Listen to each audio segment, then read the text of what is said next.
Good morning, all. First and foremost, welcome. Thank you very much for joining us for another episode of our virtual speaker series. And today we're going to be discussing business models, how to develop and how to articulate a successful and a viable business model. So today we do have an amazing panel. This is amazing again. We have some really, really talented and knowledgeable young women here to share their insights and experience with us. Miss Julie, if you would please introduce yourself. Where are you from? What do you do? And one fun fact about yourself. Fun fact. Okay. My name is Julie Zhang. Hi, everyone. I'm currently based in New York City. I used to be, I grew up in Vancouver, Canada, on the West Coast. And let's see, fun fact. I'll talk about my firm is Betaworks, which I'll go into. And fun fact is, prior to doing what I do now, which is more on the business side, I used to have a career in another life in the fashion industry, in high fashion, modeling, Vogue, runway. So it's a different life, but it's a fun fact. Wow. So you were on the front end of everything or on the back end of everything? You mean on the fashion side? Yes. It was very much front end. Oh, wow. Well, in that case, that for is better or for worse. that is a very interesting fun fact. Welcome to the party. Thank you. You're very welcome. Miss Allison, you're up next. All right. Hi, everybody. I'm Allison. I currently live in Boston. So that's why I'm excited about the warm weather, because you guys get it year-round. I do not. Most recently, I was a buyer for Rulala and Gilt.com, which are fashion websites, and it's e-commerce only. And fun fact, I like to try different foods when I travel. So some interesting foods that I've had are alligators, snails. I'm not proud of eating a puffin, but as I go to different countries, I like to try what they have. So exploring foods is a fun thing to do. Awesome. Which country has the weirdest food so far? In Iceland, they have some very interesting things that they do there, taking shark and curing it with salt, or they had whale. I felt really bad about that one, so didn't do that, but puffin and little, just different things that they have there. So I try to immerse myself in the culture a little bit. Awesome. Yeah. It's on the agenda whenever all of this opens back up. Yeah. Kaina, if you will, you're up next. Who are you? What do you do? And if you could please just share a little bit about a fun fact about yourself. Yeah, for sure. Hi, everyone. My name is Kaina. I am currently based out of Miami, but I'm a rising senior at Babson College, and I'm currently working at Google as an associate product marketing intern. I also have my own freelancing digital marketing business on the side called Cali Media. And fun fact, besides the fact that I'm a NFTE alumni, proud NFTE alumni from 2016, I spent the last year abroad. So from September to December, I was in Paris. And then from January to March, before the whole Corona thing hit, I was down in Spain. So I've had some really fun experiences in the past year. That is really cool. So welcome all. We have a ladies only panel again today. I will try to do what I can to be the least heard voice and just allow these young women to really share their expertise. So we'll start a little bit where you are, right? Talking about your current professional role. Julie, is this something you imagined you would be doing when you were the age of most of our students on this call? Oh, geez. Definitely not. Maybe I'll just start with what I do now. So currently I work at a firm called Betaworks, which is it's an incubator and a venture capital firm. So what that means is we invest capital money in startups, basically the adult version of Nifty. And a lot of what we invest in are actually a lot of products that your class and classmates use today. So we've, incubated and built companies like Giphy, when you send GIFs all the time on Snap or IG or TikTok. And we also invest in companies that are in various categories that we've researched a lot on. So that's kind of my full-time job right now, mostly in the media times tech space. When I was in middle school, high school, I think I imagined myself more going on the marketing and fashion side of things. At the time, I was very into blogging in the fashion sphere, and hence why I came to New York, and kind of started my career in fashion. But now this is certainly, I think, a better fit for me, and partly why I'm involved in NFTE. Awesome. Kaina, you are probably the one who can speak to a lot of the experiences that our students are going through or will go through. Mm-hmm. So where you are right now, Babson, rising senior, and as well as an intern at Google, which is a pretty big deal. Is this what you envisioned, let's say even 4 years ago? Definitely not. So before doing NFTE, I had actually been interested more in international relations and political science. So I thought I was going to go down that route. And then I did the startup summer program, which is the 8-week business incubator program that NFTE puts on. Fantastic. And my whole kind of world just shifted with, learning about business, learning about entrepreneurship. I got so interested in just that area. And I actually didn't know about Babson until my senior year, after a friend heard, "Oh, you're in NFTE? Like, oh, you should check out Babson." I was like, "What's Babson?" So I definitely did not see myself where I am now. I did know once I started getting into the business area and the business space that I was really interested in entertainment, and I was really interested in tech. So since I got to Babson, my goal was definitely to get to Google. And I was also interested in entertainment, which is why last summer I was down in LA interning for Warner Brothers. But yeah, I definitely I did not expect to end up where I am today, but I'm very happy I did. And it's just, once I got that goal in my mind, just working towards that and really putting in the work to get to where I am today. Awesome. And you said something that I caught, and I think a lot of the adults caught, but I don't know if the students are aware of why it matters. Babson College, why do they matter? So Babson is the #1 school for entrepreneurship in the US. It's the only major they offer is business administration and management, with a few concentrations ranging from finance to accounting to marketing. So it's very business. It's like it's like taking the NFTE program and just putting it over 4 years.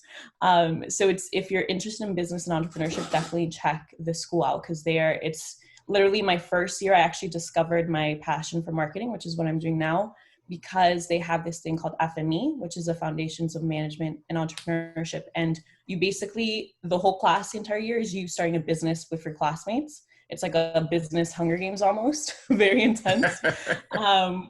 But the team I was on started a digital marketing agency to help local businesses drive more traffic from the local schools, because everyone would go to Boston instead of Wellesley, which is like the little suburban area where the school is based out of. And I was like, people actually get paid for this, for marketing?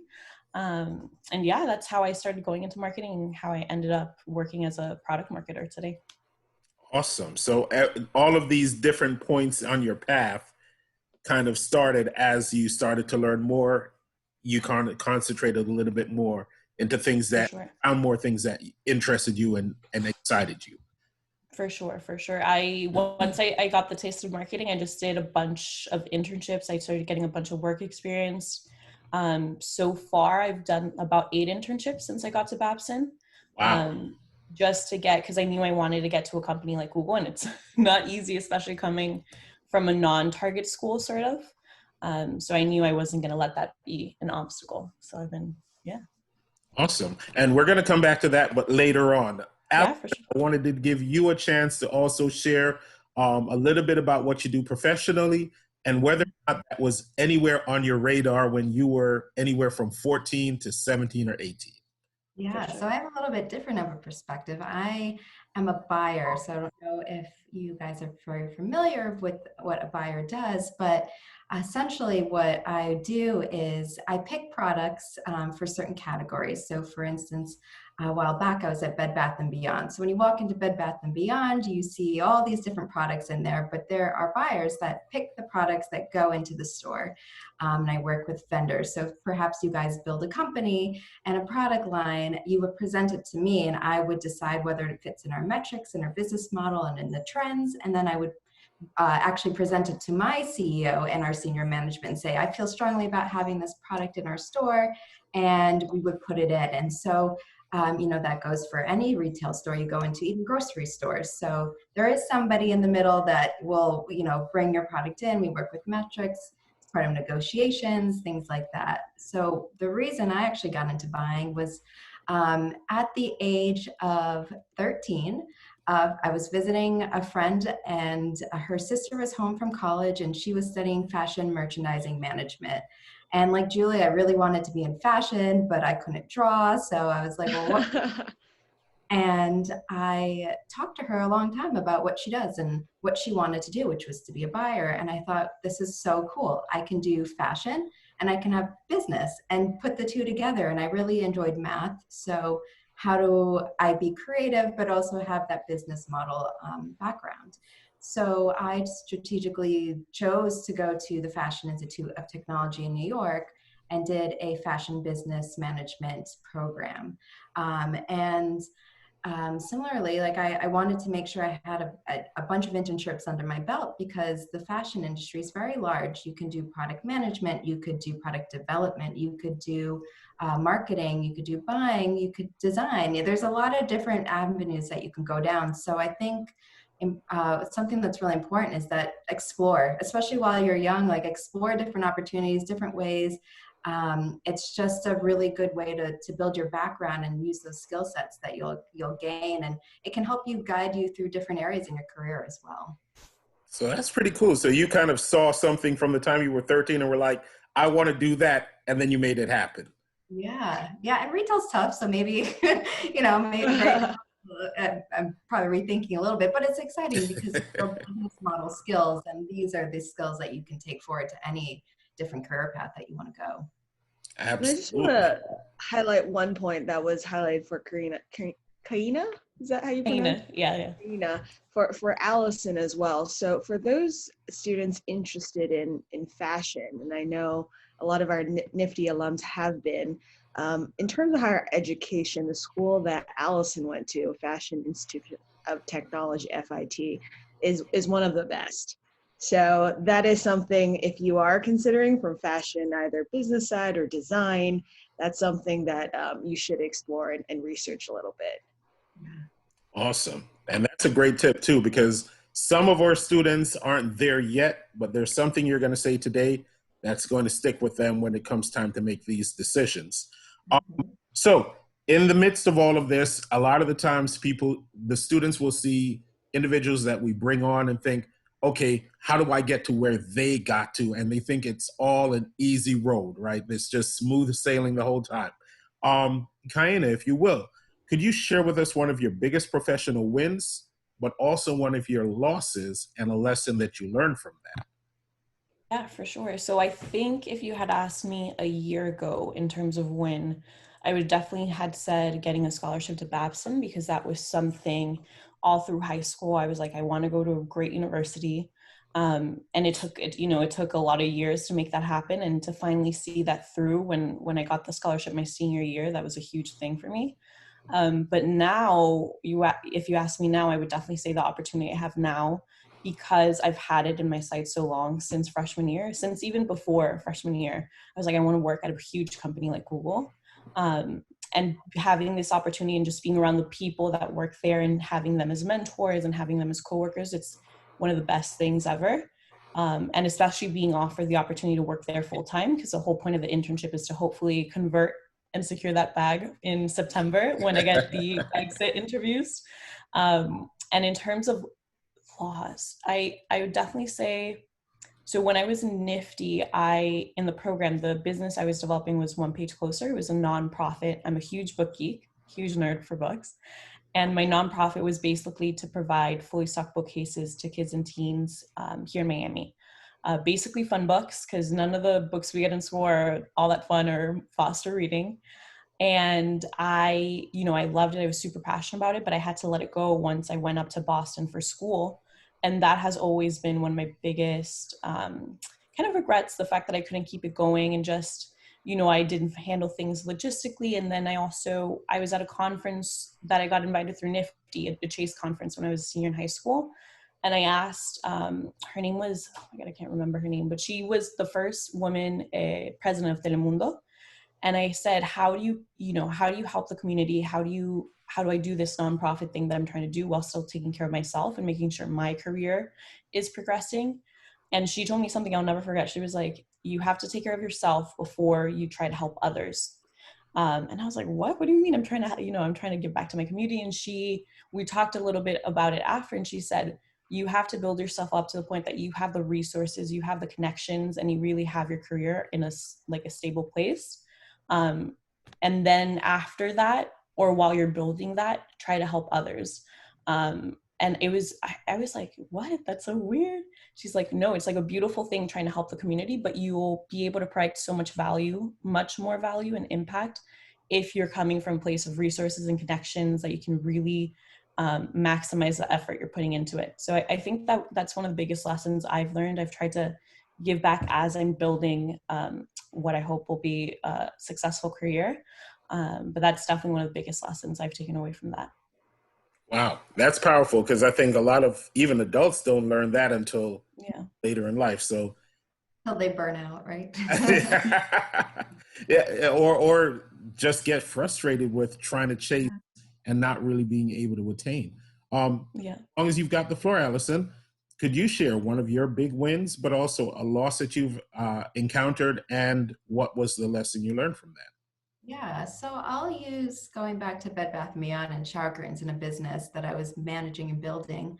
When you build a product, a lot of times when you present to a buyer, they are not going to put it in all their stores. So for Bed Bath & Beyond, there's over 1,000 stores. It'd be really great if you could put your product into all those stores, but ideally what we do is we want to test product and see if it makes sense in the marketplace, and then build from there. So one of my, I guess biggest losses or failures, I guess, there was a vendor that came to me and had these educational shower curtains for different ages. So basically it was an idea of, oh, you're in the bath with your kids, it's bath time, it's time to brush your teeth, let's do a little math or history or science or anything. It was interesting how she marketed it to different age groups and why it was important to look at it. So I thought it was a very interesting concept and something that I wanted to test. But I was the only one in my management group that felt that this was something we should put in the stores and have space allocated to it.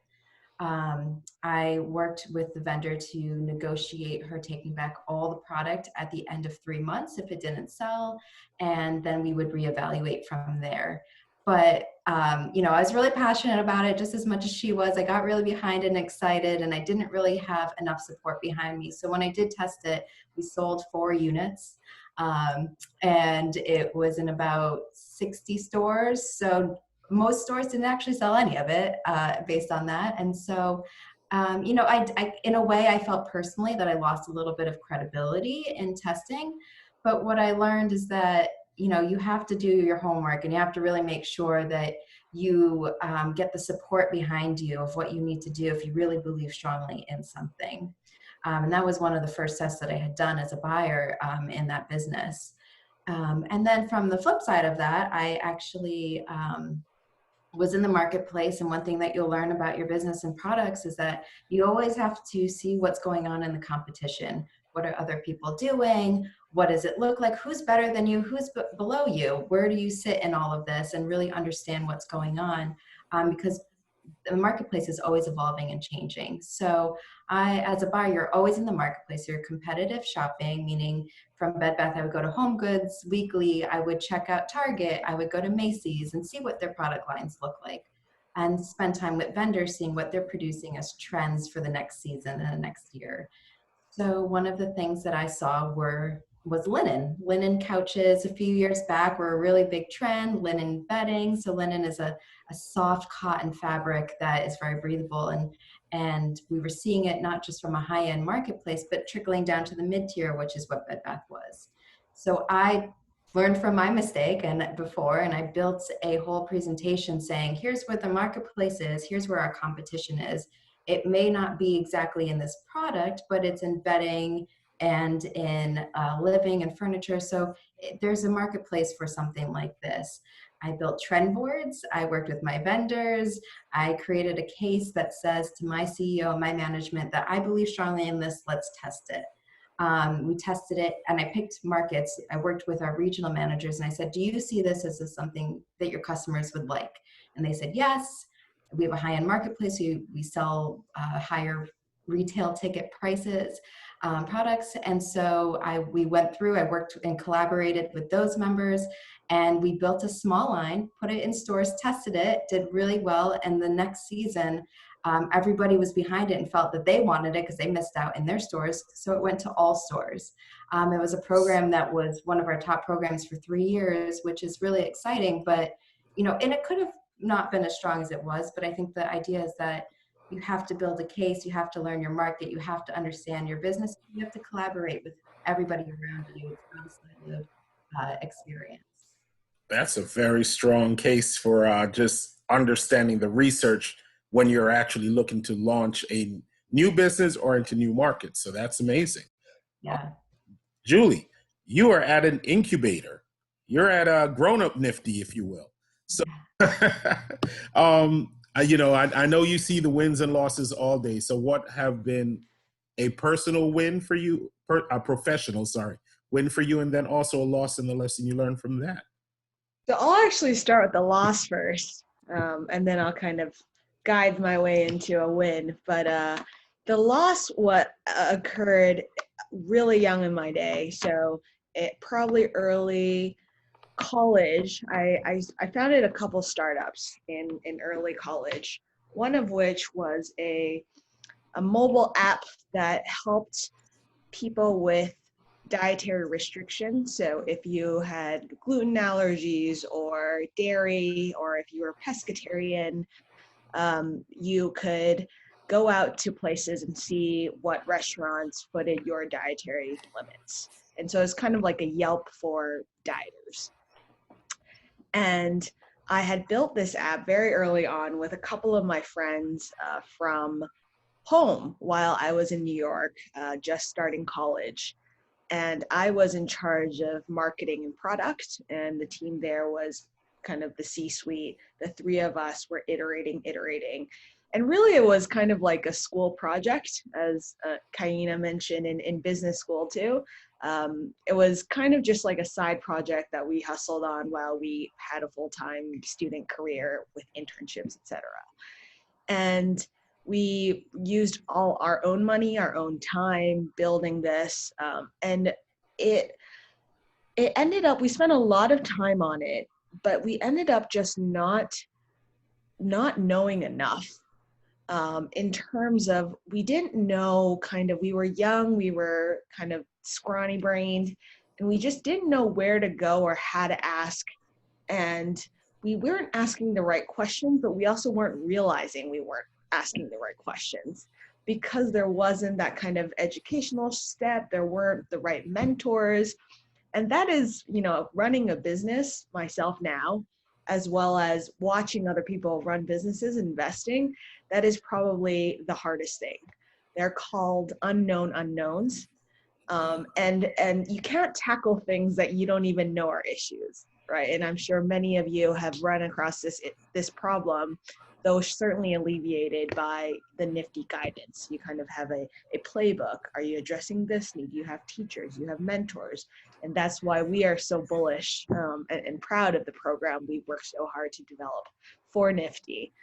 And so that experience in itself, we got some traction, we got some press, international too, people were interested, but eventually, we ran out of money and we just couldn't kind of develop it as a true business model.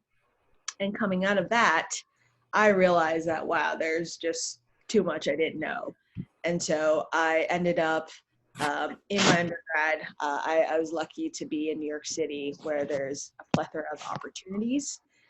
So for those nifty students who have access, I think most of you are based in New York. If you have access to New York, which is the capital of everything, you can go out, you can intern, you can meet people, volunteer, etc.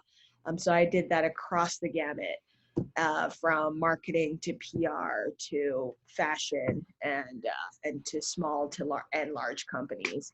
And eventually, that led me to understanding, after exploring many sides of product and marketing and PR, I realized that I really lacked the kind of core business experience and finance and business operations. Because from my experience of running a startup, and I still wanted to run startups and be involved in that company, I didn't know too much on the number side. And I certainly didn't at that time study business. I wasn't in the business school, I studied media. And so I was like, well, I don't think I want to switch schools at this stage. And so what do I do? And I ended up joining school clubs and making a lot of friends with those in the business school. So I went to NYU, which has a pretty well-known and established business school. And I audited classes in there with my friends. I did case competitions, and I made a lot of friends really quickly and kind of got in their resources. And so did a lot of self-studying. We're lucky to have access to World Wide Web, and ended up recruiting as well in my junior year for a lot of business and finance track firms. So I did a whole business recruiting process, competed against, everyone who studied economics, everyone who studied finance in the business school, as well as those around the world, all going for Wall Street. So I ended up getting an internship, and I ended up getting the offer and launching my career on Wall Street. And that was a very interesting experience in itself.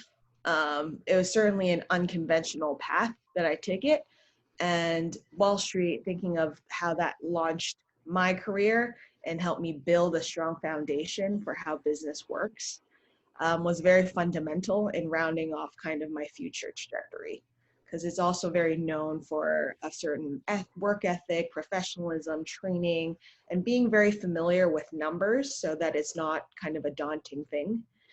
But it rounded me well enough to be kind of a full-scale entrepreneur, someone who can run businesses that I do today and invest in them. So the lesson there I've learned is that from that win was that you don't need to be someone that, like, I studied this, or I didn't study this, so I'm not qualified for this. I was always that person. I never studied this. I don't have the experience, but I have the work ethic. I have the grit. I kind of hustled my way. And that always, even when I look at entrepreneurs today to, people in Nifty today, that's always more impressive as a character trait. So little thing. I love that. It's a saying I've heard that says, hustle beats talent when talent doesn't hustle. Mm-hmm. So there's always space when you have work ethic. You can always outwork someone who may be more gifted if they're not willing to put in the kind of work ethic that you have. So I love that lesson. So pivoting a little bit, and really want to start with you, Julie. When we talk about business models, right? What do you think are the key components, let's say the top 3 or 5 components of a solid business model, and why? Sure. So solid business model, the number one thing are unit economics. So when you guys are going through a curriculum and you're trying to assess out the contribution margins, your cost of goods sales, looking at how many units you need to sell to break even per month, your labor costs, utility costs, rent costs. At the end of the day, you are aiming to break even. Say you want to sell 5 units. And then at the 6 units, you're making a profit. So you're aiming, how hard is it in that month, say, to sell 6 units of something? And those are what you should be assessing as an entrepreneur, as a business model, the fundamental component, what makes a business profitable. So tied to that that's something you need to focus a lot on, right? Tied to that, the second part of running a business in general is cash. So when I mean cash in the bank and the cash that's coming out in and going out. So this is the number one key tip I've gotten in my career that for managing business that I got from a very senior CFO. And it rings in my head every day as I'm running businesses, is that businesses don't fail because it's bad business. Businesses fail because you run out of money. So just always remember that trick. It's a tip you always got to go by. Wow. So those are the top two things I would consider as key. No, that last statement though is critical, because a lot of the times I think people assume that the field of dreams, right? If you build it, they will come, and that doesn't always materialize and manifest. So that is very powerful statement. Allison, when speaking about business models and what makes a solid business model, what would you think are important for creating a solid business model? Yeah, so I agree with Julie. You need to know and understand your profit model and what you need to grow and develop your business, because you want to continue to build. You don't want to just break even. You don't want a small profit. You want to continuously build and grow your business. And a piece of that, and I touched on it before, is really understanding the marketplace. So, when you have a business, you're already passionate about it. You're excited about it. You believe in it. But what is going on around you? And I think Julie touched on it earlier too, asking questions. So asking questions about your business, your marketplace, what's going on in the community. Things that I've learned were talking to vendors, because once you start talking to people, they'll give you more information than you didn't even expect. And so those are important keys, is being personable enough to say, hey, what are you learning? What's going on? You will never know the most information. So what else can you learn? And I think that's really key. You have to ask questions and know your marketplace and know what's next. And you might find voids that you can even build another business or a greater business from. So always be curious.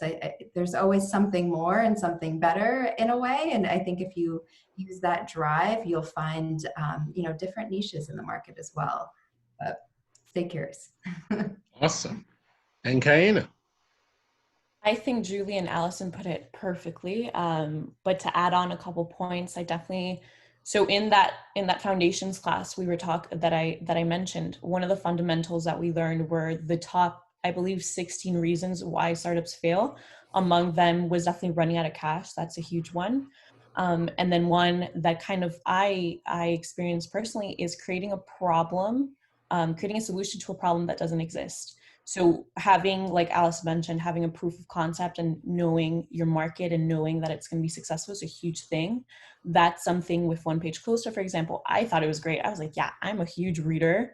I am going to love this. But when you get to the logistics of it and you start giving it to people, you see different levels of interest, different levels of responses. And so with the second business I did, my digital marketing one that I have right now, I didn't actually start it until I had clients coming in. So when I started getting interest and I started, hey, can you do this? Can you do that? Then I was like, oh, maybe I should make this a business and not just freelance. And then the second thing would definitely be the team who you surround yourself with when you're building that startup, when you're building that business is so important. When I had to create that business in school, one of the biggest issues we were running into was the team. Some people weren't doing the work they had to. I had to step in because I was like the CMO in the team structure. And I had to step in, and it created so many problems. So if you don't have the right team when you're building who match your level of hustle, your level of motivation, your level of passion for the business, it's not, it's going to create a lot of issues. So those two for sure as well. Awesome. I am going to go back to Julie, because this next question is something that every single entrepreneur throughout the history of time in entrepreneurship always come up with at some point, which is, how does a budding startup raise funds during its first year? So the easiest way, there are three approaches at the earliest stage, which many of you are at. The first you should go to is friends and family. So they're called, in industry, it's called F&F. And that is, from your parents, from your best friends, from your cousins, stepbrothers, daughter-in-law, I don't know. Anyone you can kind of crowdsource a bit and get some money from is a win for you. Now, this is expected, but it's also, if you think about it, anyone who bets in you is placing a ton of trust. Their personal hard-earned dollars, which very, very likely will go to nothing. And so you have to be careful of your use of dollars because, everyone works hard for the dollars, they're trusting you. And when it goes to nothing, which chances are for most startups it will, it's tough for everyone. But that is the first source that everyone expects. And then there's also other institutional. So it's maybe it's banks that are, especially your local community banks that are low interest, that you have a relationship with, you have credit history with. They can loan you some small amounts. There's loans, there's grants. And then the next stage, which usually after you've built some product, you have a little bit of attraction, you can go to what's called institutional funding. So these are firms like mine where we professionally invest capital meaning money. We professionally invest money into startups and ideas that we believe in and in founders. And so if once you have something going, an idea going, you had some funding, you built something out, there's a long list of investors who could potentially help you along that monetarily. Awesome. Allison. So I have probably a different perspective because, as much as I'm running a business, I get to use company money. So it's my own money. But speaking to other friends who have been doing their own businesses, I think a piece of that is to the idea of, utilizing the resources around you and the people around you. But in a way, social media has been a really impactful resource, whether it's Instagram, LinkedIn, Facebook, and they're free resources, right? So how do you get your message out or connect with more people and build a larger circle around you? And I think that's been just a really powerful tool in the last few years of people utilizing that. You can even see it on TikTok, right? That's just all of a sudden emerged even to a bigger landscape, and people are using that to tell stories, but to show and showcase products as well. And I think that there's also a lot of resources because of the internet now to look at grants or different companies that are actually willing to fund these products or these business ideas. So honestly, looking at just Googling and researching is going to be very impactful to your future and your business model. Awesome. And Kaina, you've done it. You've launched various levels of successful and different levels. So how did you find that capital necessary to get started? Well, this wouldn't apply necessarily to my businesses, but I do want to mention, kind of going off what Allison said, the power of social media is extraordinary, especially today. People are raising money, platforms like Kickstarter, you can literally fund a venture if people believe in the product. And that's also a way to market test, right? But for me personally, as a student, I found that there comes a lot of support from educational institutions as well. So at my college, they have pitch competitions. They have, people reach out to alumni and alumni fund startups.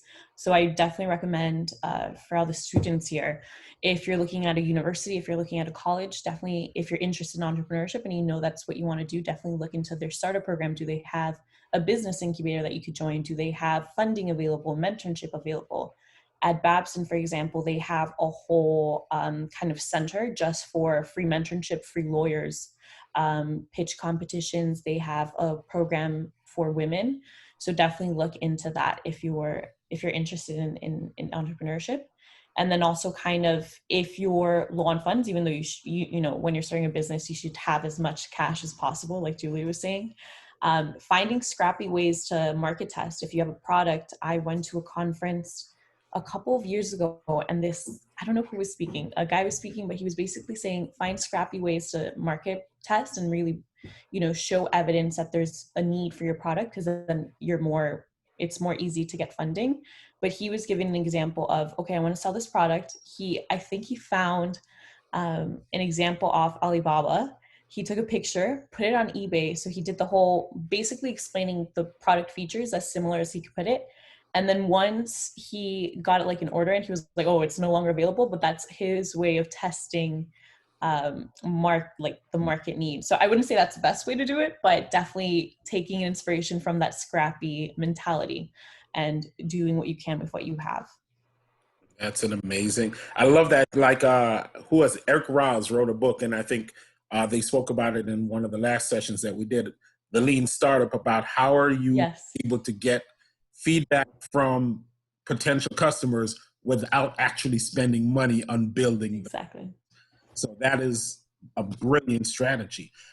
So along those lines, do you believe that a budding startup should focus more on making money or on brand awareness during their first year? For me personally, coming from marketing background and a marketing standpoint, I would lean more towards brand awareness, because brand awareness and interest in the brand is a way of, again, testing that market interest. So me personally, I would concentrate on building the brand first and kind of communicating what you're trying to do to see if people respond to it before you actually spend dollars on, just getting inventory out there and trying to sell it. Try to be smart in the dollars that you're putting out. I'm reading right now Rich Dad Poor Dad, and he said every dollar should be like an employee for you. So you have to spend them wisely. So I might be biased just because I'm in marketing, but definitely brand awareness. Allison, what would you say?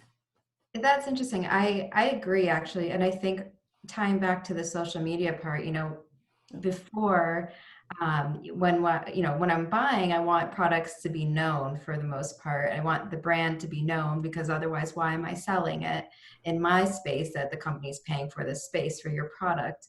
And a lot of times that's really important, is that there's a brand recognition. Now, there are times where the product is a niche product and there's a void in the marketplace and it warrants to sit by itself. And we test and we go from that. But from a buyer perspective, a lot of times selling to me, because there's so much competition out there in the world, I want to see that your product means more than somebody else's product. So just from that perspective, I think that's something that's important to look at. Awesome. Julie, you evaluate startups. So what are you for? So I think there are two questions to ask first when it comes to this question specifically, if it fits for your type of business. So first of all, is your business consumer oriented or is it enterprise oriented? Because for consumer goods, which that means if they're hairbrushes, if anything you guys want to use, any, say, like phone cases to say pins that you put on your hair, a lot of times you need awareness to be in a crowded space that people recognize you as being a superior commodified product. There's a lot of hairpins out there, right? How do I know or if we're talking about cosmetics, Kylie Jenner, right? Like, there's a lot of eyeshadows out there. Why would I pick hers that's 5 times more expensive? Because it's Kylie Jenner, maybe, right? The second question I would ask is, as an investor and as an entrepreneur, can you make money without brand awareness? And that might be the first question, depending on, right?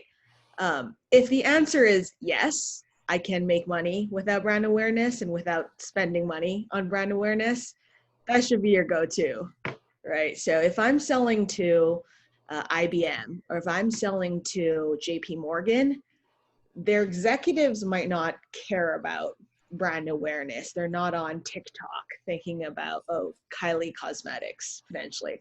They're thinking about the latest AI infrastructure build in the JPM software that will make their employees and engineers run at a faster pace, or thinking about security features when payments are going through. What is the best level of tech?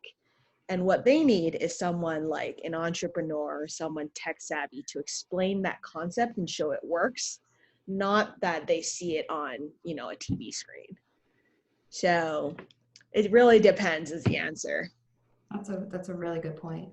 And I was going to say, like, I love the fact that you gave the qualifiers for why it should matter, and the different ways to kind of approach it based on where your business stands in the market. We spoke briefly about this. Do you think that most startups fail because of having a poor business model? Julie. Sure. So I think there are a couple reasons why most businesses fail. First of which is, again, I spoke of this before, cash, right? Cash is out, they mismanaged the cash amount, they didn't keep track of it closely enough, less was coming in than was going out. Done, business killed. The second reason is execution. So execution can or cannot result because of business model. And a lot of times that is just, it's very challenging. And I would argue it's strategic is one thing, to think through all the right models and all the concepts. And a lot of that is what you learn from NFTE or from a course or from college. Execution is what you do. So can you put out to deliver and do all the things that you said you would do to give you the most highest chance of success? And that can be aligned with the business model, or it can be separate. You can have the perfect business model, the perfect product market fit, as we call it, everything, all the environment, the economic environment's tied, and you only deliver 70% of plan for whatever reason, right? That means you failed to deliver and the business can fail. At the same time, you can deliver all the right things and the business model is flawed. And that is a strategic miss and the business can fail. Honestly, there's 5,000, 50,000 reasons why business could fail. It could be seasonal, right? It could be a COVID pandemic. Like, you can't predict that, right? But those are a couple of things if we're asking business models specifically. Awesome. And yeah, that whole COVID thing that's just an entirely different. Right? Nobody could have prepared for. Nobody had pandemic on their planner when they planned out 2020. Pandemic emergency fund. Allison, what would you say? Do you find that a lot of businesses fail because of poor business models?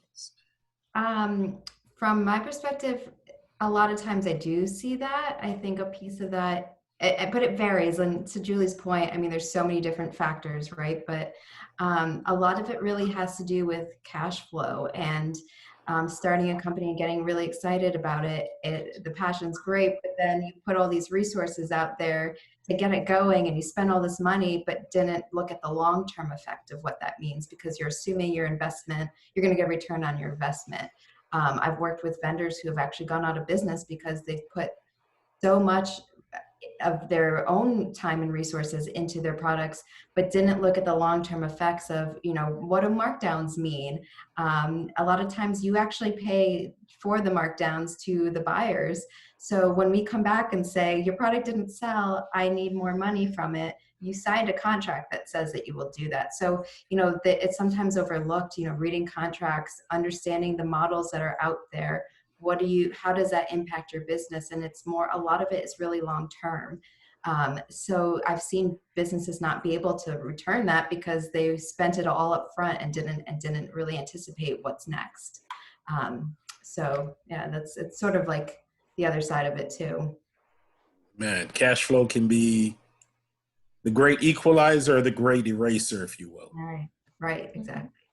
Kaina, as you're learning and as you're actually doing, what are you coming across and what are you kind of experiencing? Are businesses struggling because of a poor business model?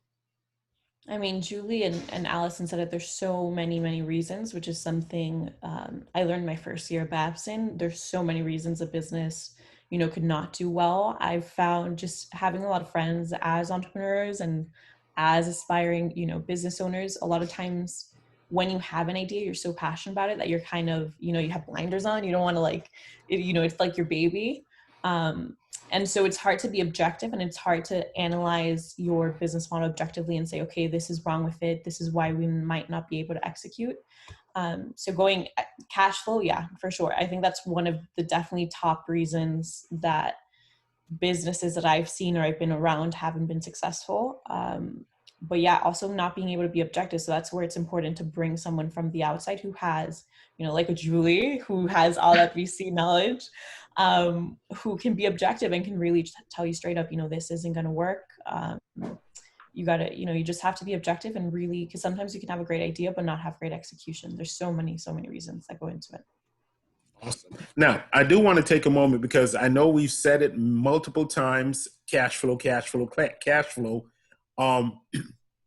But not everyone understands the difference between cash flow and profit.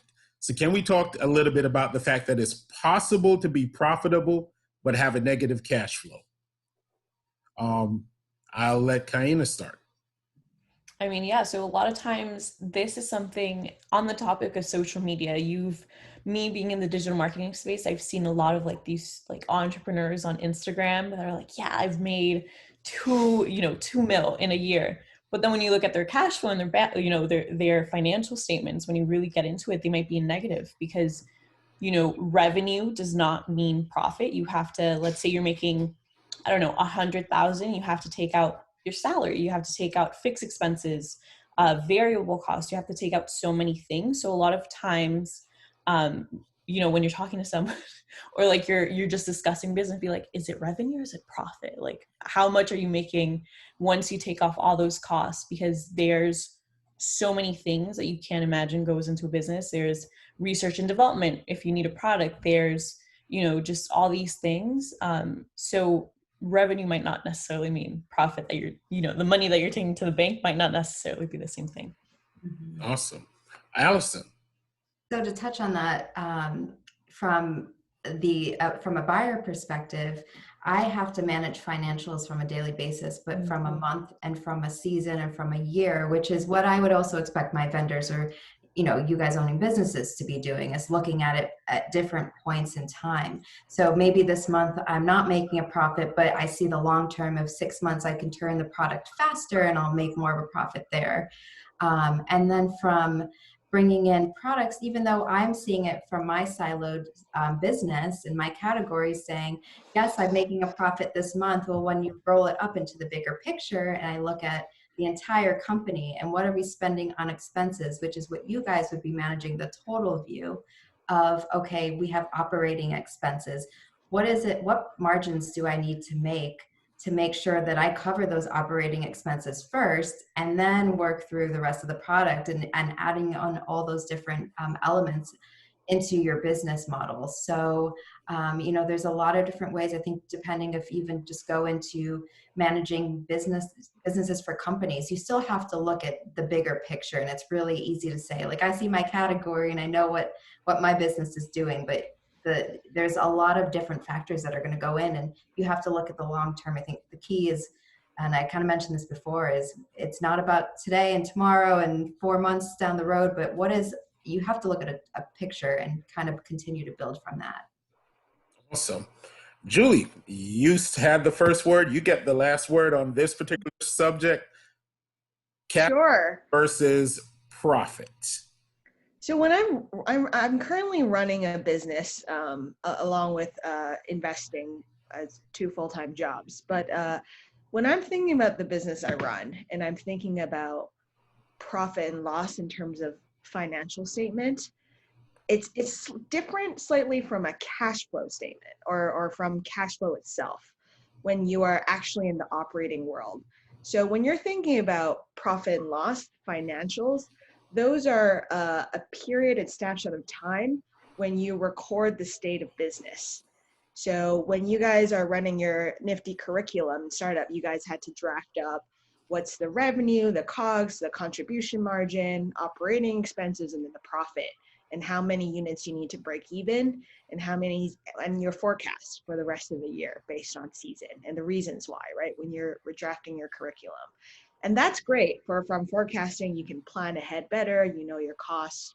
But from cash flow, the difference is, the only difference to me is key is the timing, right? So when I'm looking at my bank account, it's like, at what date can I expect my vendors to pay me, right? Like, I can put it on a number, all I want. I sold this amount on June 1st, and I'm expecting $30,000. But if they pay me 90 days later, which a lot of people call payment terms due, and I can only get that cash in the bank, that wire comes into the bank in 90 days, say Google or Apple pays me in 90 days. What am I gonna do in that 90 days that I don't have 60,000?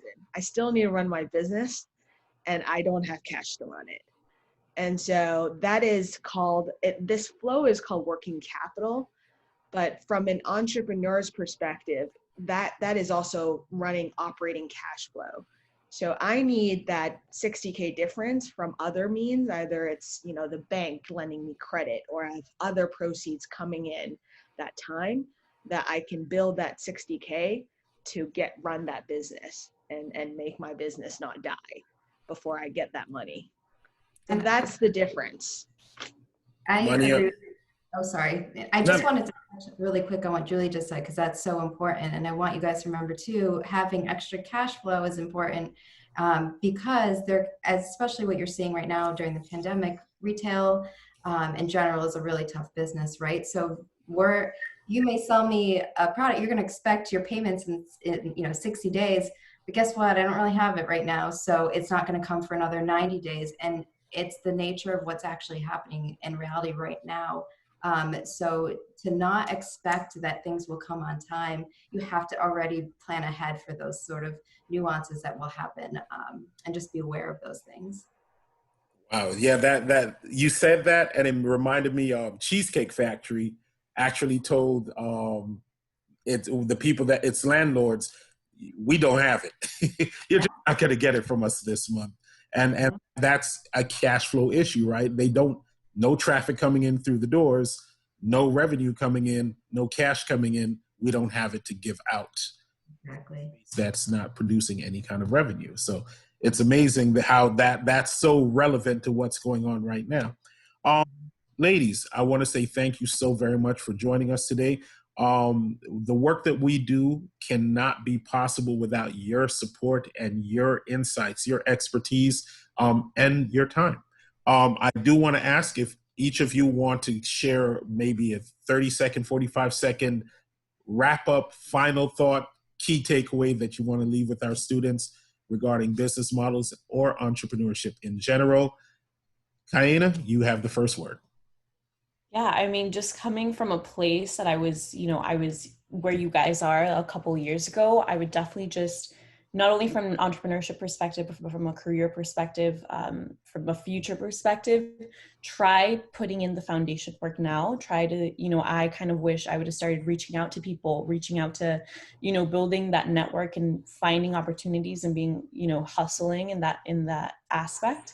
So do whatever you can right now, because people are so willing. I'm out of college in a year, and I'm kind of nervous because people are so willing to help students, and there's so many things out there. So definitely try looking into, start LinkedIn. Like, I've received interviews from Apple and Microsoft just from LinkedIn, like being connected to the right people. So start looking at ways that you can put in the foundation work for, the life and the career and the business that you want to have in the future. I love that. And it's a great segue. Ladies, when you have a moment, could you please put your social media or contact information in the chat for our students who, if you want to work with them or just give them some insight, definitely please share your contact information. Thank you for that, Kaina. Allison. Yeah, so I just want to say thank you. This was my first panel and first experience with NFTE. So I think what you guys are experiencing is phenomenal, and definitely take advantage of everything that you're learning. Always be curious, ask questions. Networking is so important. I think LinkedIn is one of the biggest tools and growing tools that you can get on right now. And you know, one of the things that I mentioned before is, I don't know if you guys have touched on this, so I apologize if this is part of your curriculum, but something that's been helpful in my career is what we call a SWOT analysis, SWOT. So you make a 4-point grid. It's strengths, weaknesses, opportunities, and oh my gosh, what am I blanking? Threats. Threats.